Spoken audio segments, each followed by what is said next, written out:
Украина забыла о своих заключенных, находящихся в российских тюрьмах. Об этом сообщил адвокат Марк Фейгин. В частности, он считает, что в ближайшее время украинские заключенные не вернутся домой. Речь идет об Олеге Сенцове, Александре Костенко, Валентине Выговском, Хайсере Джемилеве, Станиславе Клыхе, Александре Кольченко, Александре Малафееве и Алексее Черние. По мнению Фейгина, о них нужно чаще говорить в СМИ, а украинские власти должны позаботиться об их освобождении. Я считаю, что для того, чтобы добиться успеха в обмене, в вопросе обмена Сенцова и Кольченко, вопрос должен постоянно находиться в международной повестке переговоров с Россией. Где он не находится?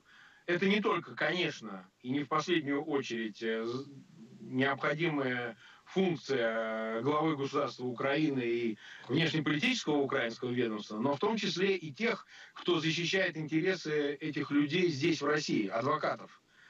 Роль адвоката в этом смысле незаменима, поскольку он имеет прямой контакт со своим подзащитным, который уже осужден. И этот вопрос необходимо не понижать градус этого вопроса, а наоборот повышать постоянно. Если этого не будет происходить, то это и не будет находить своего решения